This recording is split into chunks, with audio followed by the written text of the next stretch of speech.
shake your booties for black girl nerds. I'm going to start off with just something that stood out to me. We know that you're involved with medical, with your studies, and we have the other kids that are scientists. Mm-hmm. What is your major? Yeah, what is your major? You what know, are you there for besides the desk? I was there for English, and then I met this girl at a party, and she kind of distracted me from English. So now I'm kind of just there. This is my second year here. I'm not actually doing any schoolwork yet. You actually graduated 7 years before you were 30. Well, I got there early, so. I asked Chris next door what your major was. He said your major is philosophy. Is that surprising to you? No. English or philosophy, sense something with words. Something thoughtful. Yeah. That's exactly what he said, because he's a down to earth, a feeling type of guy. Yeah.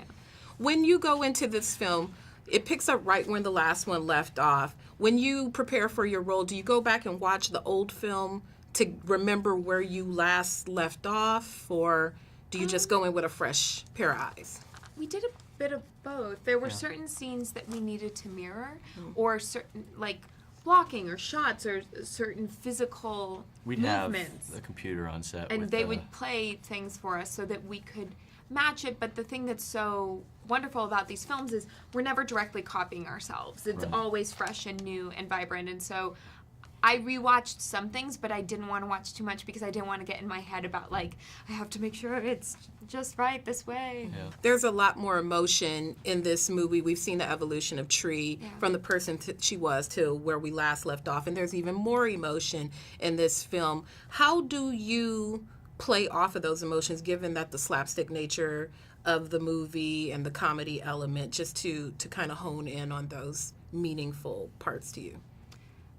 I think I was really lucky, not only that Chris was my director and is someone I trust so much and believe in so much and who knows me so well, but I also had a very personal connection to the story. I'm incredibly close with my mom, and so I think that I just wanted to do that part of the story justice.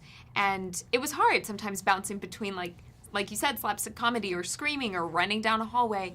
But I think it was just remembering to breathe and remembering that at the heart of this film, the reason people love it, it is the scares and it is the jokes, but it's really the people and how three-dimensional and complex and heartfelt these characters are that Chris has created and that everyone has endowed with such beauty.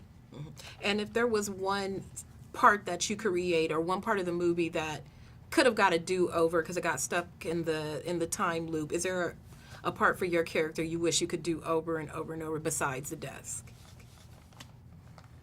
In the new one? Yes. The explosion. The explosion. I'd love to do the explosion one more time. I was a little sick when I was strapped to the harness, so it plays off as like confusion, I think, when the explosion happens, but really I'm just in so much pain. So I'd love to give like an actual expression. That was also weird because it's weird filming something in slow motion and then having to watch it because your face does weird stuff when it's slowed down that much. And so I think not just me, I'm talking about myself. I'm not like Israel's face was weird. It's well, strange. Mine definitely stood out in the sense of everybody looked like an explosion just happened, and I'm like, wait, what's going on? Like, You were it's like stunned. You were shocked. I was listening to the background The music that was explosion was playing in at here. the time. Yes. I like that. Thank you so much. Thank you so much. Better shake your booties for black girl nerds. Better shake.